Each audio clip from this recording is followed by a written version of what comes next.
Pelo que o meu pai nos criou, ele sempre dizia, se não fizesse o que ele mandasse fazer, o cacete rolava. A gente não tinha a liberdade de sentar com ele assim, pai, eu quero conversar com o senhor. A gente não teve isso. Quando ele sentava para conversar, já era com a tabica na mão. Reunia os meninos, os meus irmãos, para que um batesse no outro. Você hoje vai cortar uma tabica para bater em quem errou. Então, tudo isso veio uma sequência que me oprimiu até quando eu escutei a minha esposa dizer, eu estou grávida. Pronto, eu vou querer para o meu filho coisas boas. Não vou querer o que meu pai fez comigo. Eu já fui muito agressivo com as mulheres que eu amei, muito agressivo comigo, o tanto que eu já me tranquei, o tanto que eu fui violento com amigos, com pessoas que eu trabalhava. Eu achava que o meu jeito era ok. Só que eu não aceitava a minha namorada dirigir, eu tinha que dirigir, mesmo que eu tivesse bêbado. Eu não aceitava quando a minha palavra não era respeitada como eu achava que tinha que ser no ambiente de trabalho. Então eu tinha uma série de teorias e crenças sobre o que eu achava que um homem tinha que ser. É muito comum a gente ouvir ou sentir que a gente precisa, como homens negros, no meu caso ainda que de pele clara, ser melhor do que os outros para chegar em algum lugar. Se você não for 10 vezes melhor do que o menino branco que está na sua sala, você não vai chegar nem perto do lugar que ele vai chegar. Então, durante muito tempo, eu tentei mirar numa construção do que seria ser um homem cada vez melhor, para depois entender que o meu aspiracional naquela hora era virar um homem branco, era tentar ser um homem que eu nunca ia chegar a ser.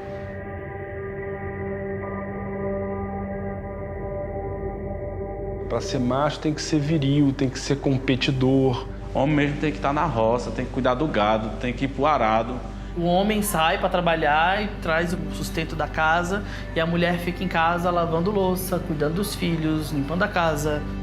Deus mandou assim. Deus disse que homem é isso, mulher é isso, que família é isso. Ou você está fazendo a vontade de Deus ou você está no pecado.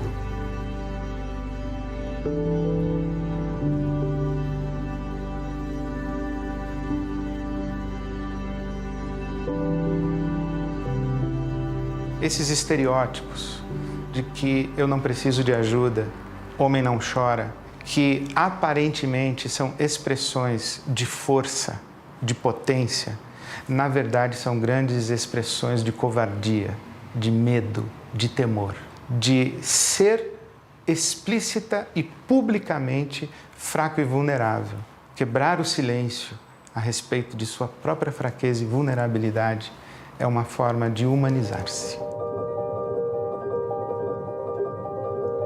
Os homens, eles desde pequeno, eles têm que forjar uma identidade masculina, que é essa imagem onde é baseada na força, na não sensibilidade. É como se a parte emocional, a parte afetiva não pudesse vir à tona, né? E isso cria uma camisa de força dentro do universo masculino, né? Como se os homens crescessem muitas vezes com suas emoções todas trancafiadas. Isso para mim explica muito por que os homens têm que competir o tempo inteiro, ou botar a sua vida em risco o tempo todo pela honra, ou entendeu? Para provar que é homem, para não levar um desaforo para casa, né? Então, assim, os códigos que nós estamos passando e vivendo na sociedade, elas são extremamente ameaçadores para os homens, porque os homens, eles se matam e eles matam aos outros. Eu acho que ser capaz de identificar poucos sentimentos, não ser capaz de nomear o que se sente, é um dos motivos que levam vários homens a usar a violência como linguagem. Essa linguagem vai perpassar a relação com ele, mas com outros homens, com mulheres, com filhos. Talvez não seja a coisa mais urgente, mas talvez seja a coisa que mais atinja várias das coisas urgentes que a gente precisa endereçar. O que os homens estão escondendo por trás de tantos silêncios? Para discutir masculinidades é essencial abrirmos essa caixa. 83% das mortes por homicídios e acidentes no Brasil têm homens como vítimas. Eles vivem 7 anos a menos que as mulheres e se suicidam quase 4 vezes mais. 17% deles lida com algum nível de dependência alcoólica. Quando sofrem um abuso sexual, demoram em média 20 anos até contarem isso para alguém. Cerca de 30% enfrentam hoje ejaculação precoce ou disfunção erétil. Homens são 95% da população prisional no Brasil, sendo que a maior parte dos encarcerados são jovens, periféricos e com ausência de figura paterna. Negros e LGBT sentem muito mais boa parte disso. Mesmo diante desse cenário, apenas 3 em cada 10 homens possuem o hábito de conversar sobre seus maiores medos e dúvidas com seus amigos. Os homens sofrem, mas sofrem calados e sozinhos. A abertura emocional tem a ver com você dizer: cara, eu tô com medo de não ser competente no meu trabalho. Eu tô com medo de perder a minha parceira, ou meu pai tá muito doente e eu não sei como reagir em relação a ele, eu não sei o que falar e eu tenho um monte de coisas engasgadas aqui que eu não consigo dizer. Isso é abertura emocional. E eu não preciso fazer isso chorando ou dizendo que eu sou um coitado. Quando você escolher falar do que tem dentro, você não vai ser menos homem por isso. Quando um amigo escolher fazer isso, o seu pai, o seu filho, o seu irmão, não faz pouco disso. Pergunta por que ele está falando isso, o que ele sente. Acho que um problema que pode surgir quando a gente fala do silêncio dos homens é pensar, bom, os homens estão o tempo todo falando, se impondo, interrompendo as mulheres em tudo que elas estão falando, eles estão em lugares de poder, como assim os homens estão em silêncio? O que eu mais ouço é a voz de homem falando. É que tem uma diferença entre falar e se revelar de fato. Então, quando um homem fala verbalmente, ele está ocultando muitas camadas de profundidade emocional que ele tem. Ele fala para sustentar uma imagem. A escola tem um papel muito grande neste contexto de o que eu coloco para reforçar ou questionar o que é esta masculinidade. Um exemplo que eu gosto de dar, até por ter sido professora de creche, é que a gente aceita os meninos sujos, com o nariz escorrendo, com uma troca de fralda demorada, o que com as meninas a gente tem uma tolerância menor. Mas com os meninos a gente vai deixando. E com os bebês e meninos negros, a gente deixa eles ainda para o final da fila. Eles são os últimos a serem cuidados. E quando essas expressões partem dos meninos, quando os meninos, por exemplo, têm essa iniciativa de abraçar, a gente ensina rapidamente eles a dar a mão, bate no ombro. Não à toa aos meninos é esperado que eles sejam ativos, dominadores, controladores, em detrimento de uma vida interior cada vez mais sob controle e diminuída. O sentido de ser, de nós estarmos no coletivo, é que o coletivo nos humaniza. Então, eu aprendo a ser um ser humano. Eu posso aprender a ser um ser humano mais afetivo ou menos afetivo mediante as experiências que eu vivencio. Desde a primeira infância, os meninos crescem praticamente sem ver homens exercendo cuidado. Só 2% dos educadores nessa fase são homens. Assim, é natural acharem que isso não é para eles e que não aprendam a cuidar de si, dos outros e nem do ambiente ao redor. O desempenho escolar dos meninos vem caindo em vários dos países desenvolvidos e também no Brasil. Eles estão desistindo mais dos estudos, entrando menos na faculdade e conquistando menos diplomas. Eles parecem estar cada vez mais sozinhos e confusos. 1 em cada 4 homens de até 17 anos afirma se sentir solitário sempre. E 37% deles nunca conversou com ninguém sobre o que significa ser homem. Será que estamos oferecendo aos meninos referenciais saudáveis para compreender e expressar sua masculinidade?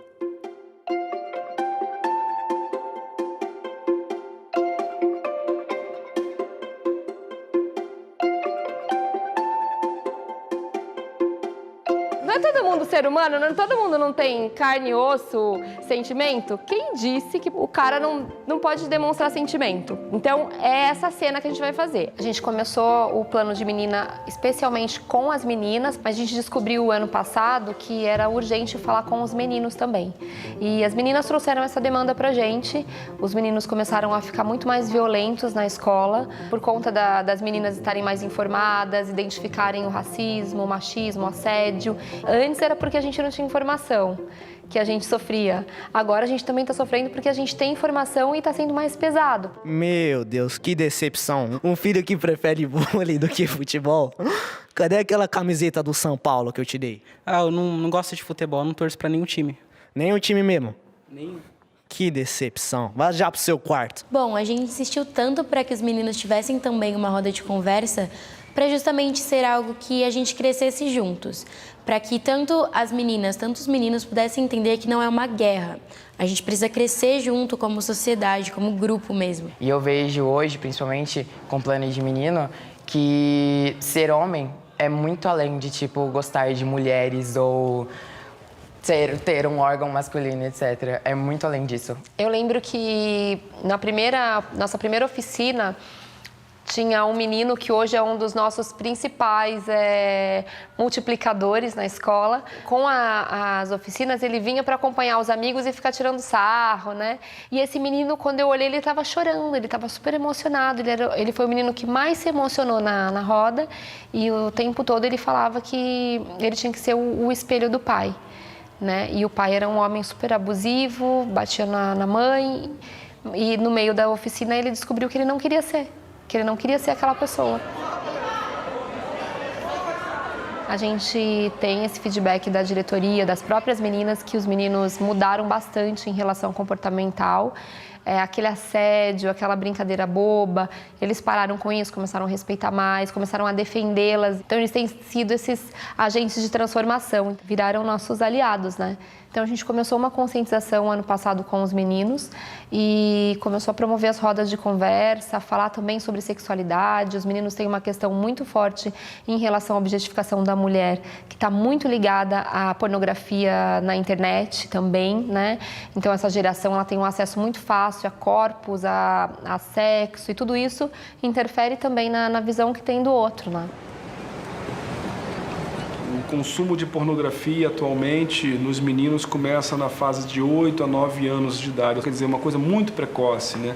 Então esses meninos vão para as relações com uma ideia muito distorcida do que é uma possibilidade de troca, entre duas pessoas, pelo menos, e também eles vão muito com essa necessidade da performance, né? Da penetração e de performar, e acaba que não dá muito certo na prática. Sem falar no grande problema que é o vício em consumo de pornografia, né? Tentaram recentemente fazer uma pesquisa com jovens que não consumiam pornografia e jovens que consumiam pornografia. Não conseguiram realizar a pesquisa porque não encontraram esse grupo de jovens que não consome pornografia.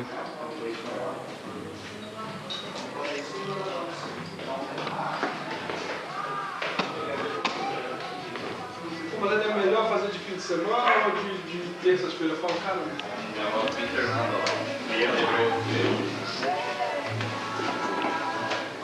hoje a gente vai entrar um pouco em anatomia avançada, na ideia de hoje, falar um pouco também de ritual a dois, de práticas para casal, né? E alto também um pouco de rituais individuais. O curso que eu dou tem o nome de Tudo que Seu Pai Não Te Ensinou, Sexo e Sexualidade, porque eu fiz uma pesquisa com homens e eu vi que, de fato, os homens não têm essa figura, ou muito poucos têm uma figura de um homem mais maduro, um homem mais velho, com um emocional mais maduro, para que possa ter uma conversa. Quando eu penso na figura do meu pai, eu tenho dificuldade de lembrar momentos em que se conversava sobre sexo, assim. Uma vez eu me lembro que ele me flagrou me masturbando e foi uma coisa muito vergonhosa para mim. E ele deu um tempo, aí ele voltou, sentou do lado da cama e falou: filho, normalmente essas coisas que a gente faz em relação ao sexo, a gente não pode fazer logo depois que a gente almoça, porque pode dar congestão. Eu paro pra pensar hoje, eu falo assim, eu acho que foi, sei lá, acho que o máximo que ele conseguiu falar sobre sexualidade naquele momento. E aí eu lembro que ele me deu um chaveiro, que era uma camisinha, que falava: em caso de emergência, quebre o vidro. Eu acho que esse foi o momento épico, vamos dizer assim, de conversas a respeito de sexo ou masculinidade que eu tive com meu pai. fato de um homem ter companhia física não quer dizer que ele tenha real intimidade. E intimidade acontece quando você comunica coisas muito profundas suas, fragilidades, medos, receios, dilemas. Então você pode passar anos do lado de um amigo e nunca ter se aberto efetivamente para eles, simplesmente porque você se mantém numa faixa segura de broderagem e de amizade para coisas do lado de fora e não para coisas do lado de dentro. A broderagem tóxica e a broderagem saudável é bem esse antagonismo, né? Por exemplo, o cara chega numa festa e conta uma intimidade para um grupo de amigos, né, que aconteceu com ele, por exemplo, pô, fui transar e eu não tive uma ereção, por exemplo. O cara vira piada. Todo mundo vai sacanear e tal, mas muitos ali passaram por essa mesma situação ou estão passando. E uma broderagem saudável seria o quê? Pô, cara, isso acontece comigo também, vamos conversar, vamos trocar, o que a gente pode fazer? Então, é acolher essas situações, né? Mas é que preciso que, para uma broderagem saudável aconteça, que os homens estejam mais maduros com as suas emoções, com a sua masculinidade, mais tranquilo, para que ele possa acolher aquela dúvida, né? Se é todo mundo frágil nesse sentido de não estou entendendo, não sei também o que eu falo sobre isso, melhor sacanear o cara.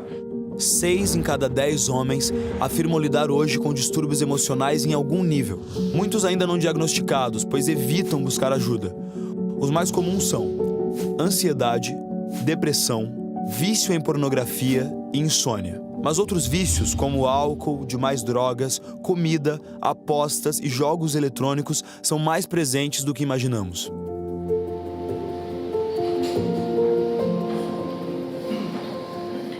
Então, acho que a primeira pergunta que eu queria jogar aqui na roda é: existe ou não existe um movimento de transformação dos homens acontecendo hoje?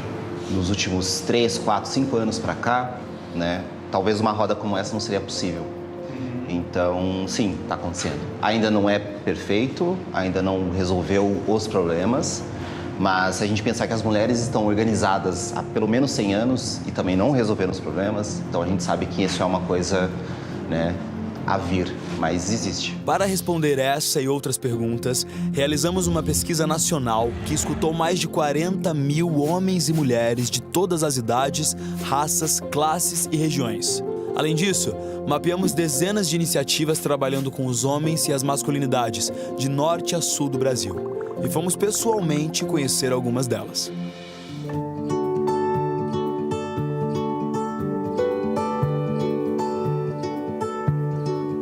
Homens em Conexão é um trabalho de reunir os grupos de homens, né? Os movimentos de homens que a gente tem no Brasil. Minha história é como a história de muitos homens, assim, né? De um modelo de masculino bem machista, com o qual eu não me identificava de maneira alguma, com a falta de referência de outras possibilidades de ser homem. E aí esse conflito interno de como pertencer a esse mundo masculino, sendo que eu não me identifico com ele. Então, tá nesses espaços, com esses outros homens, com essa pluralidade de homens, de masculino, essa sensação de pertencimento, assim, né? De quem eu sou também é bom. Isso não tem preço, né? É um encontro que eu esperei durante 30, 40 anos, né? Um encontro para discutirmos, né? O que é, como estamos sendo homem na nossa comunidade, né?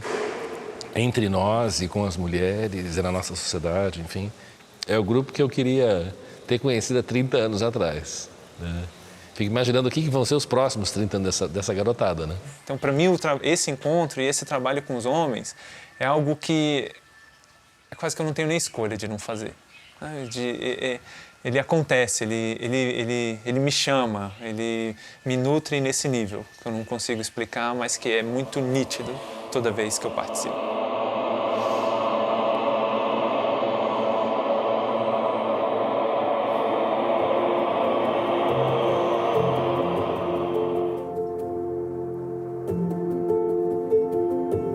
Eu acho que os homens têm que se entender no seu lugar de privilégio e saber se pensar a partir disso e saber se recolocar. E como às vezes é hora de recuar, às vezes é hora de ouvir, às vezes é hora de abrir espaço para outras pessoas. Então, assim, isso significa o quê?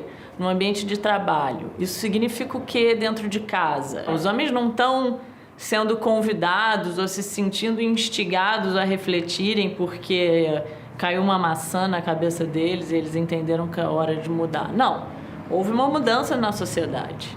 E isso gerou dificuldades para os homens. Então, essas novas masculinidades, elas estão se produzindo e sendo empurradas pelos movimentos das mulheres.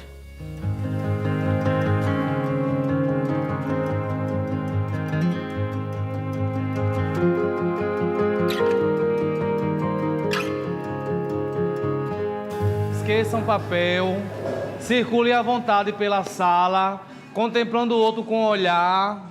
Precisa pegar em ninguém, nem agarrar ninguém agora, tá? Contempla o outro com o olhar, circulem livremente. Olha, a dinâmica mais forte que eu tenho trabalhado na dimensão nas aulas é a dinâmica do beijo. Eu faço um momento de caminhar na sala e depois eu fecho um círculo, dou o seguinte comando: eu vou fazer um gesto e eu quero que esse gesto ele circule e ele volte para mim. Voltando à roda normal, o círculo, vamos tentar ficar próximo um do outro, tá? Como a gente tá aqui. Eu vou fazer um gesto agora, esse gesto ele vai circular no grupo e ele vai voltar para mim, tá? Quando chega nas meninas, é tranquilo. Mas quando chega na parte que tem lá um grupo de homens junto, aí começa a resistência. Alguns colocam a mão no rosto para dar o cheiro na mão, outro dá o cheiro na cabeça, outro não consegue dar o cheiro. Em uma dessas turmas passadas, no meio da dinâmica, um rapaz começou a chorar. Aí ele foi tomar água e depois que a gente terminou a dinâmica, ele voltou para a reflexão da dinâmica. E eu perguntei para ele o porquê que durante a dinâmica ele tinha se emocionado tanto e ele olhou para a roda, olhou para mim e disse: professor, eu nunca tive coragem de dar um abraço e um cheiro no meu pai. Porque lá em casa, sempre quem foi ensinado a abraçar e beijar era minha irmã com manhinha. E com meu pai eu não podia fazer isso. Trabalhar essa equidade aqui dentro do curso e dentro do CERTA é a gente possibilitar esse espaço para que esses atores eles percebam algumas dimensões que lá fora muitas vezes eles não conseguem perceber ou não têm a oportunidade de perceber. Boa noite, pessoal. Boa noite. É uma alegria ter vocês aqui para a gente poder conversar sobre assuntos relativos ao universo masculino, sobre o que a gente tem vivido, sobre o que a gente passa, sobre o que a gente já passou e muito provavelmente sobre coisas que talvez a gente não tenha falado com ninguém ou não tenha falado claramente ainda com outras pessoas. A roda de ontem foi excelente, gostei muito. Espero que a gente dê continuidade a essa dinâmica, a esse conhecimento, que primeiramente a gente se descobre, né? Aquilo que está, digamos assim, oculto dentro de nós, que possa se expandir, se esclarecer. Aquela roda de ontem foi isso, foi sair da escuridão. A própria história ela se concebeu um pouco como se o homem do campo ele fosse um ser intocável, que ele tem que ser aquele exemplo de homem forte, né? Que é o homem do pesado, que é o homem que não chora. Mas quando a gente vivencia essa metodologia aqui de formação, a gente começa a compreender um outro contexto. O próprio homem ele começa a se perceber com um outro olhar.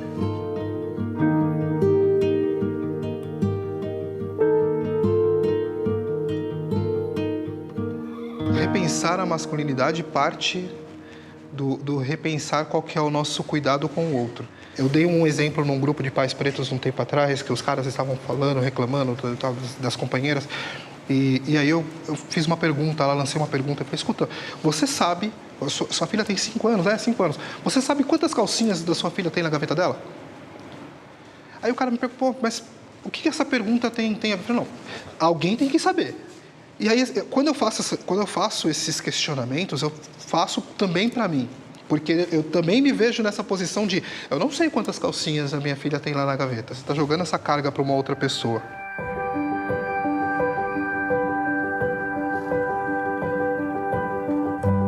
E aí uma pergunta que eu trago: por que ninguém se prepara para a paternidade? Porque parece que vai vir uma luz divina quando a criança nasce e vai iluminar o nosso ser e a gente... né? A partir daquele momento você é um pai. Né? Só que o amor não é construído de uma hora para outra. Uma relação não é construída de uma hora para outra.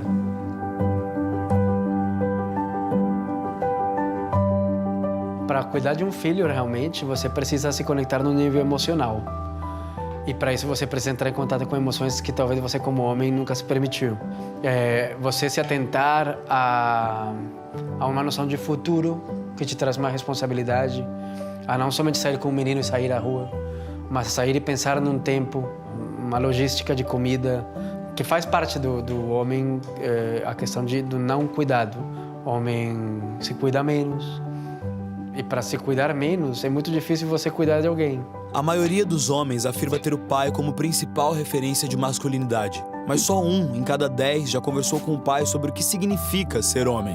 Em nossa pesquisa, identificamos o quanto os homens concordam terem sido ensinados cada uma das crenças a seguir, durante a infância e a adolescência. Ser bem-sucedido profissionalmente. Não se comportar de modos que pareçam femininos. Ser fisicamente forte. Ser o responsável pelo sustento financeiro da família. Não expressar minhas emoções. Dar em cima das mulheres sempre que possível. E somente 2 em cada 10 homens dizem ter tido exemplos práticos de como lidar com as suas emoções. Por que pais e filhos têm tanta dificuldade em conversar sobre as pressões que enfrentam como homens? Como os pais podem ser mais presentes, abertos e afetuosos?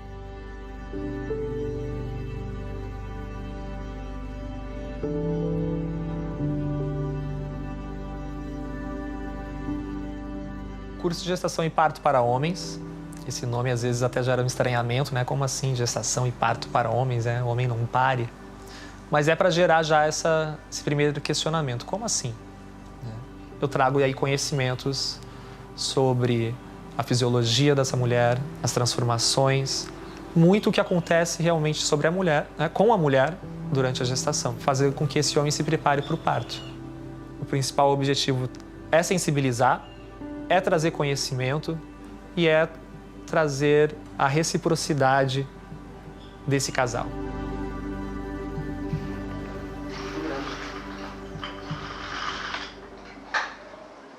Eu acho que os pilares da paternidade mudaram muito. Antigamente a gente tinha uns pilares que se baseavam em 3 P's, se eu puder falar assim. Você falou pilar igual. Pilar, é verdade. Pilar, tipo... Porque é isso, né? Olha, isso é um pilar. Então é onde está em cima uma coisa, né? Então, antigamente tinha 3 pilares.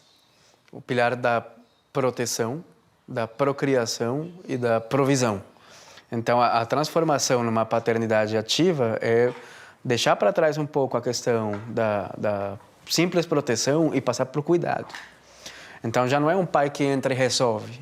Agora a gente tem um pai que cuida. Então, é um pai que já não está esporadicamente, mas está presente. Já não tem uma atitude passiva, tem uma atitude ativa. Vou colocar eu no seu lado para ver. Não, a semelhança. Antes de qualquer coisa, se refletir. O que é ser homem? Quais são as minhas referências paternas? E pensar, o que eu quero replicar? É estudar mesmo, é se dedicar. Porque sem conhecimento, a gente não vai conseguir ser empático. E aí quer bater foto, né, beijando a barriga, para os outros falarem que é paizão, mas o cara não tá nem aí, né? De se necessário se impor. Não tô achando graça do que você tá falando, brother. Né? É pau mandado. O que você quer dizer com isso?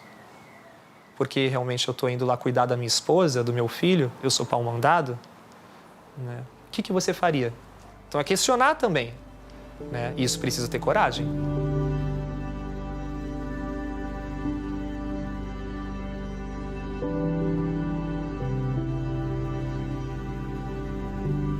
Se você tem um pai que está com você, que te ajuda, você presente, você é privilegiado, sim. Eu vejo que não sou só eu, tem muita gente necessitada dessa figura paterna. E entre nosso bonde, principalmente entre os rappers e uma juventude do passinho e tal, a gente tem umas piadas assim: boy, você tem pai, boy, então é boy. Quando tem pai é boy. Tem um dos meninos que ele é muito engraçado, é um menino gay, o Dudu. ele sempre faz uma piada quando ele precisa de alguma coisa. Quando ele precisa de celular, ele pega meu Instagram e fala, galera, meu celular é igual ao meu pai. Não tem. Tô precisando de um celular e tudo mais.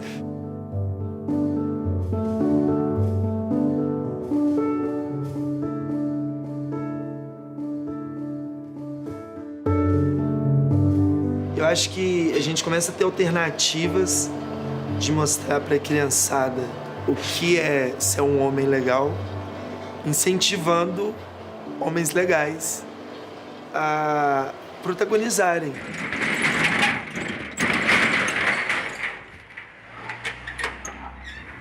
Esse lado da Favelinha é um centro cultural independente, que é autogerido pelos moradores da comunidade. A gente tem 16 oficinas semanais, todas as oficinas são voluntárias. A gente tinha um bazar, esse bazar era para completar a renda do lanche. Aí peguei as peças de bazar, montei os looks com o que eu já tinha e botei a galera para desfilar na passarela. Aí nasceu o Favelinha Fashion Week.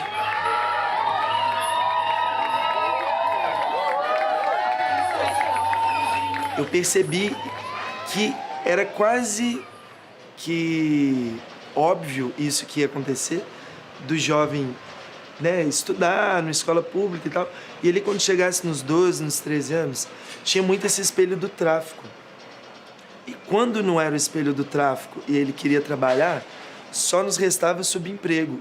E eu comecei a pensar nisso, de, poxa, até quando a gente só vai ter que ser diarista, faxineira, motorista? Se você quiser ser o pedreiro, hoje em dia, com a minha visão, vai ser o melhor pedreiro, sabe? Nós vamos fazer de tudo pra você ser o melhor pedreiro, mas que seja seu sonho, sabe? Não que você tá ali porque sobrou, porque na verdade você queria ser astronauta, sabe? Se você quiser ser astronauta, vamos ser astronauta.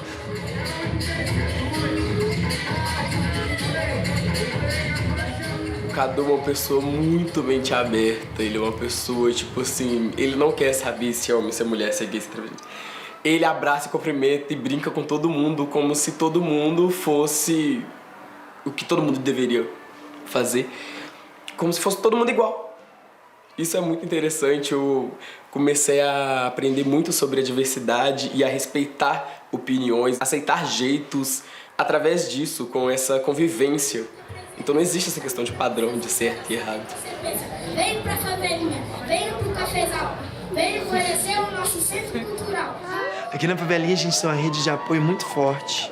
Então eu pego muito para esse lado de ir além de ser só o brother, nós é amigão aqui e tal, e na hora que você tá sofrendo, tipo, sem tempo, irmão, não. A gente tem que ter tempo para esse lado. Então, todo esse convívio faz com que a gente crie essa rede de apoio e por onde a gente passa é o reflexo dessa rede, é o reflexo de, tipo, te amo, sou seu brother e não vamos só até a página 2. Vamos escrever a história inteira, sabe? Vamos ler junto, vamos desenhar junto, vamos diagramar junto.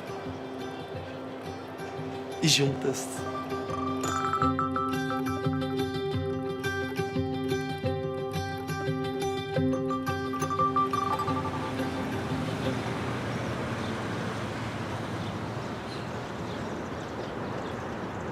A categoria existencial do homem, né, o homem com H maiúsculo, é a categoria do homem branco.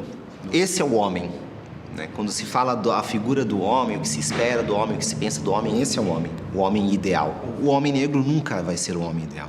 Não é à toa que a célebre frase do Frantz Fanon, né, o homem negro não é um homem, diz muito sobre a nossa condição, a condição de que, antes de tudo, você é um negro.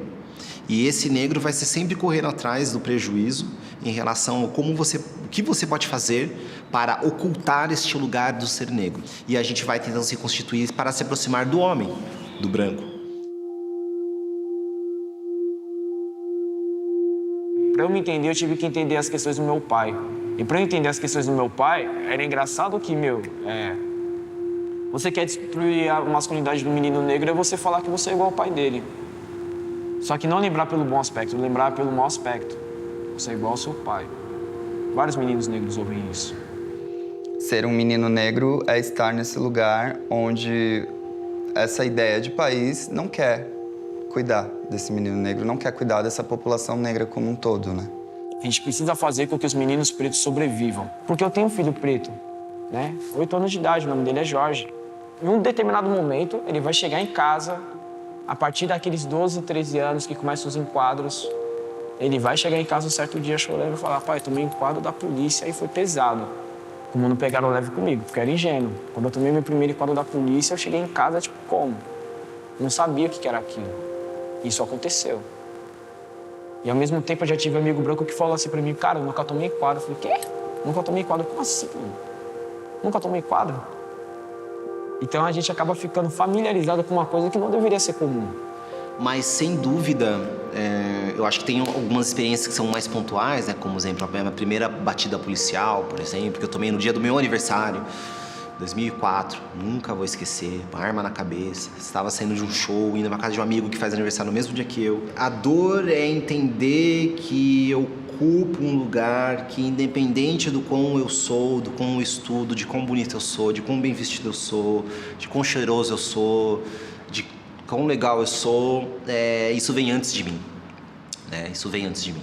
Então a gente pode cegamente entrar numa lógica de remediar a violência em relação ao homem preto e nunca olhar para os reais motivos que construíram esse ambiente violento que cerca o homem preto, que mata o homem preto a cada 23 minutos. Não tem como a gente falar de masculinidade preta e não falar de violência. E é aí que a gente vê que o racismo é uma estrutura muito bem preparada, porque ela faz com que você sofra o racismo e ela cobra que você não seja negro. Faça o possível para estar no nosso sistema, mas eu vou te derrubar porque você é negro. Todo esse processo midiático de embranquecimento faz com que a gente não consiga mais reerguer, que a gente tenha muitas dificuldades para reerguer uma noção de povo. Porque a televisão não vai dizer pra gente quem foi Malcolm X, quem foi Steve Biko. A gente tem referências de masculinidade e a gente está num momento em que o homem negro grita de diversas formas para que a gente consiga enxergar essas referências. Quando você fala quebrar o silêncio dos homens, quando você fala do silêncio dos homens brancos, quem silenciou o homem branco? Se o homem negro tem algum silêncio a ser quebrado, se você for perguntar isso pro homem negro, com certeza. Sem falar os corpos que saem de todo canto. É sério, meu mano, essa noite eu vou ficar de canto. Eu calarei o meu canto enquanto o meu pranto não dissolve o sentimento dessa porra que vem me matando. Mas ó, eu aprendi a ser falso com quem é falso comigo, tá ligado? E eu tenho uma vantagem, eles acham que eu não minto e acham que na mentira deles eu acredito, ó. Mas eu, na minha sagrada observação, eu sigo convicto. Invicto contra meus demônios que me pedem pra ser cínico. A transformação do homem preto nas rodas de conversa ela é visível. Principalmente quem nunca foi, ele começa a entender que o que ele encontra logo de cara é o afeto entre os homens pretos. Caramba, existe essa parada. E a gente está aqui agora, para mim, pessoalmente, é urgente pelo moleque preto que vai jogar no YouTube alguma coisa, às vezes nem sobre masculinidade, vai aparecer esse vídeo e, tipo, não tem lá um homem preto reproduzindo uma fala da masculinidade branca. Tem um homem preto que identifica onde está pisando, critica o lugar onde pisa e quer construir lugares de autonomia para esse povo preto. Acho que viver com medo é quase que um padrão para qualquer pessoa que faça parte de qualquer minoria. Seja mulher que não sai na rua sem medo de ser assediada, seja gay que sofre medo de sofrer uma violência, seja um negro que sai na rua e alguém acha que é um assaltante. As pessoas trans morrem não é por causa de outras pessoas trans. As pessoas trans morrem porque essa norma do ser homem, do ser mulher é que mata a gente. É essa raiva, esse ódio que mata as pessoas trans, que violenta os gays, que violenta as lésbicas, que violenta as mulheres. É isso tudo que violenta a sociedade. Quando eu me coloco como um homem dentro da sociedade, a sociedade me cobra uma postura de homem. Me é cobrado, você não pode chorar. E aí é uma coisa muito recorrente entre homens trans, que quando começam a assumir os papéis masculinos dentro da sociedade, eles falam, uma coisa que eu notei que eu parei de fazer quando eu cheguei nessa masculinidade, foi, eu parei de chorar. Eu me vejo obrigado a seguir um padrão para ser aceito como homem. Eu acho que todo homem, independente de ser hétero, ser gay, ser bi, o primeiro xingamento que eu ouvi na escola, ainda criança, é bicha. Você nem sabe o que é bicha, mas você aprende que aquilo é ruim. Quando você se descobre bicha, você vê que você é gay, você quer esconder aquilo, você quer negar aquilo pra você mesmo, porque você aprende que é errado. E você aprende numa fase onde todos os seus valores estão sendo formados, né? Isso é péssimo, porque você tem que desaprender muito do que já estava formado ali para você se aceitar, para você sair do armário, para você depois contar para as pessoas e ensinar algumas que aquilo não é errado. Então é um esforço muito grande.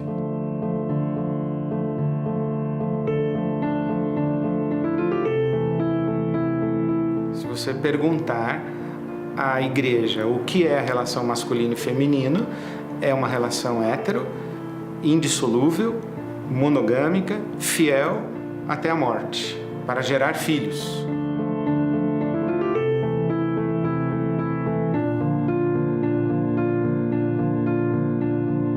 Só que nós vivemos num tempo em que todas estas multiformes expressões de identidade pessoal e de identidades de relação estão hoje dentro da igreja. Querendo ou não, está lá. E a igreja vai precisar aprender a lidar com isso. Talvez muita gente enxergue a desconstrução desses valores como se a gente estivesse destruindo a sociedade. Muita gente que diz que quem está questionando esses valores quer destruir a família, que quer destruir o tradicionalismo. Não. Tem algumas pessoas que não correspondem a isso e também têm o direito de existir. A igreja precisa entender a novidade do evangelho. E é um dos meus lamentos, essa igreja violenta, excludente. É que ela não entendeu a graça de Deus. Ela ainda está na lei de Deus. Ela quer controlar o mundo pela legislação. O melhor exemplo para isso é quando uma mulher pega ou flagrada em adultério é trazida para Jesus. E as pessoas, os religiosos da época dizem, a lei manda apedrejar uma mulher que adulterou. Jesus diz, apedreje. Está na lei. Deu um impasse e Jesus completou, quem não tem pecado atire a primeira pedra. O que Jesus está ensinando? Não se constrói sociedade com lei. A gente constrói sociedade com graça e amor e perdão.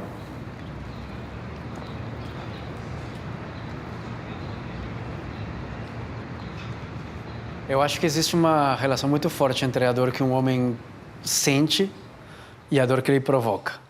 Os crimes de honra são associados à masculinidade. Os estupros são relacionados à masculinidade. 71% das mortes dos feminicídios, melhor, são provocados pelo ex ou pelo atual. 71%. Então, é esse o nível de masculinidade, é esse o nível de dores provocadas por uma compreensão errada do que deveria ser um homem.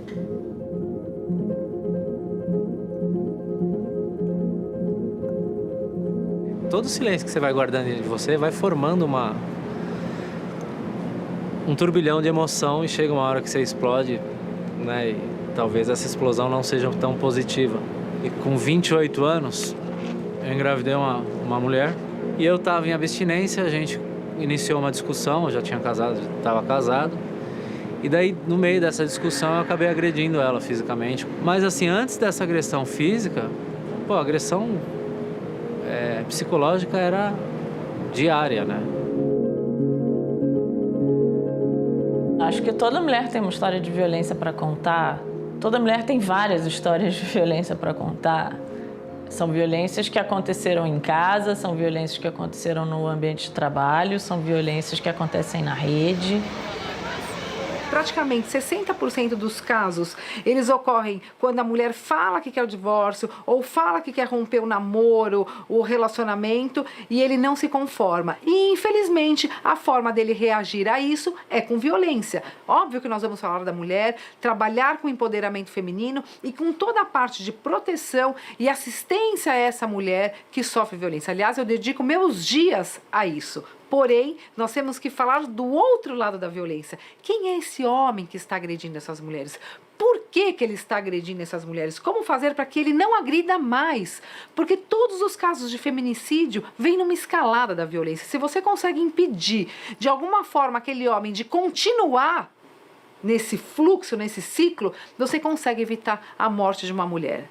E aí, com pesquisas, conhecendo outros projetos, inspiradas em outras experiências, eu desenvolvi o Tempo de Despertar. O Tempo de Despertar é um projeto de grupos reflexivos de homens autores de violência. Lá se discute construções sociais, se discutem relações entre homens e mulheres, para que eles vão se conscientizando, refletindo sobre o que eles pensam ou deixam de pensar e sobre o que eles podem fazer para diminuir a violência. Eu recebi uma intimação, não sabia do que se tratava, fui no fórum para ver, aí eram essas reuniões. Eu fiquei completamente revoltado. Porque eu falei, eu não tenho que estar aqui, eu não estou mais com a pessoa que eu agredi, eu não uso mais droga, eu não tenho mais problema. São reuniões a cada 15 dias, né, os encontros. Eu fui no primeiro, não gostei, saí de lá super revoltado. Mas enfim, né? Aí fui no segundo.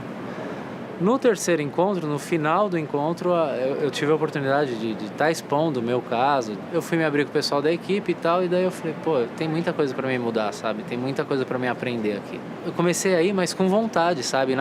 Como são a cada 15 dias, é uma semana sim, uma semana não, na semana que não tinha, eu comecei a sentir falta do projeto, sabe? Quando finalizou em dezembro, em janeiro eu tava procurando eles porque eu queria mais, sabe?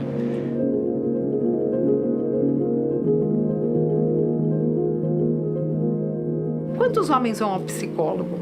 Eles vão segurando para eles aquilo sem nenhum tipo de ajuda. E a hora que isso estoura, ela vai estourar ou na violência, ou no uso excessivo de droga, ou no uso excessivo de álcool. Tudo isso traz no homem uma mistura de sentimentos que acabam se revelando em comportamentos agressivos e violentos contra a primeira pessoa que está lá e que ele sabe que por uma construção histórica, cultural e por falta de uma legislação rígida, ele pode agredir, violentar sem que nada aconteça com ele. Então esse quadro precisa ser mudado. Ele precisa se conscientizar que não é isso que resolve o seu problema. Foram as próprias mulheres vítimas de violência, e isso é muito importante falar, que me deram a luz de trabalhar com os agressores. Conversa com ele. Promotora, por favor, chame ele aqui. Hoje eu consigo tratar minha companheira com respeito que ela merece. Sei que não vou ser menos homem porque eu tô passando um pano, ou porque eu tô lavando uma louça, ou porque fui pro fogão. Sabe? Sei que tô ajudando ela, até porque eu moro ali. Não é que eu tô ajudando ela. Eu moro ali, a obrigação é minha também, né? Então, assim, eu sou muito grato ao projeto, né? Porque eu acho que eu não conseguiria nem estar limpo das drogas ainda, se não fosse o projeto mudar o meu comportamento. Nós conseguimos diminuir a reincidência com os grupos reflexivos desses homens, que eram 65% reincidentes, para quanto de reincidência? 2%.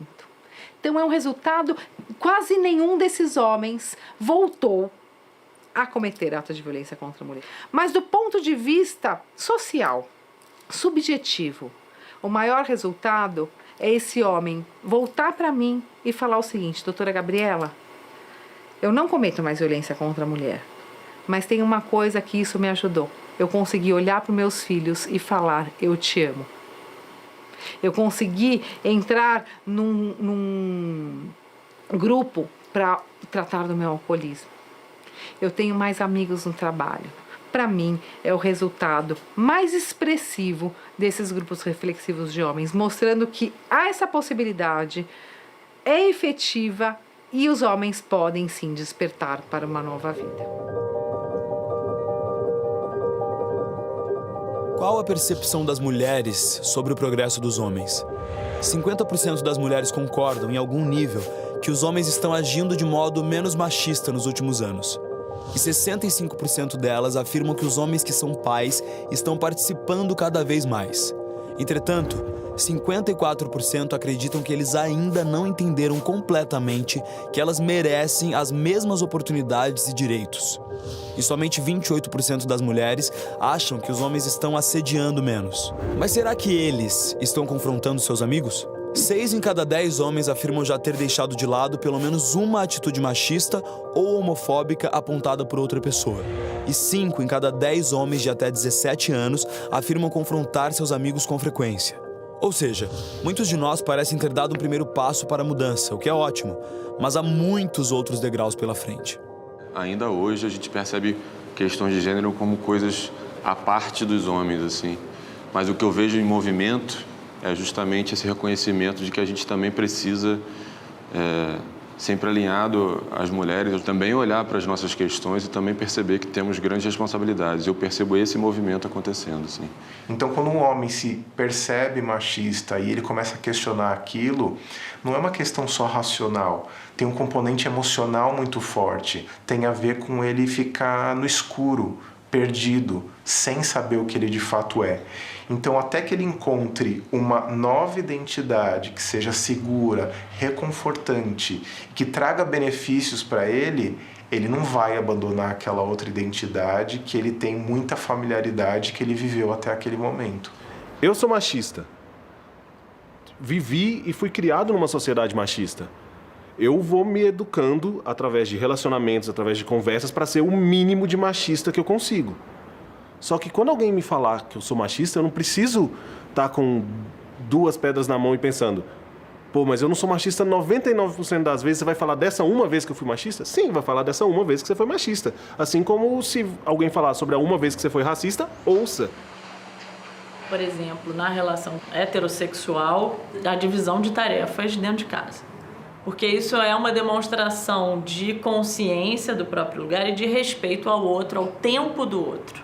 Acho que isso é uma coisa prática, fácil de fazer. Não tem que ler um livro, não tem que fazer uma imersão, não tem que fazer nada. É tipo, vai lá, enfrenta a louça. É muito simples, vai no mercado, vê se na geladeira tá faltando alguma coisa, bota uma roupa para lavar. Não pode ser uma responsabilidade das mulheres educarem os homens. Agora vocês vão ter que ser desse jeito. Não. Pera, você acha que tá dando certo ser assim? Você acha que faz bem ser assim? Se você começa a achar que não faz bem ser assim, por que você não fala com seu amigo que não é legal aquilo que ele tá fazendo?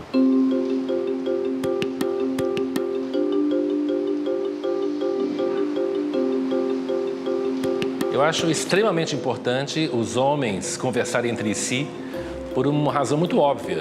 Nós não aprendemos a conversar.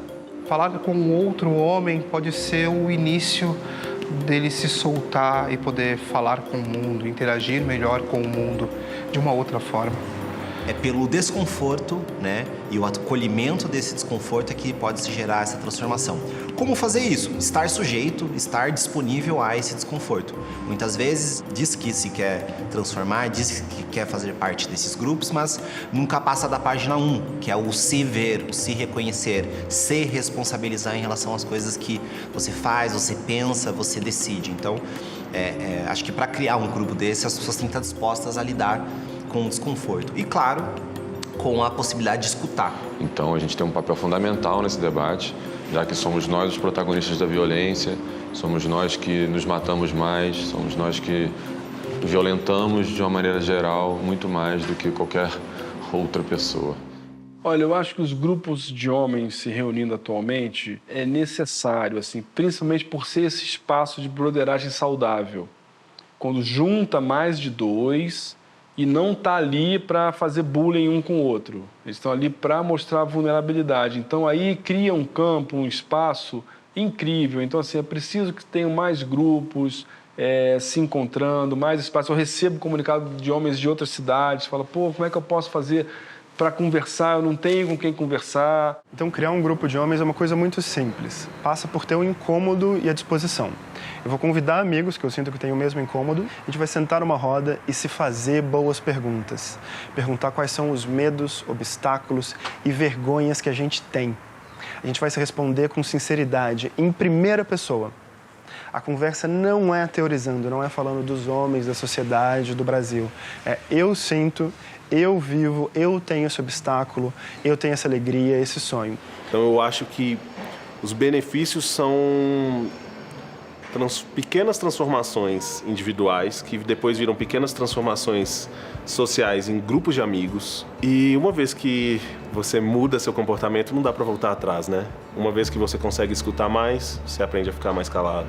Uma vez que você aprende a sentir mais empatia, você coloca isso em movimento. E de repente você já é um homem diferente do que você era não só há 5, 4 anos, mas às vezes diferente do que você era da última vez que você discutiu com alguém, semana passada. Se a gente volta uns 20 anos, a gente vê o surgimento do Instituto Nos, Instituto Promundo.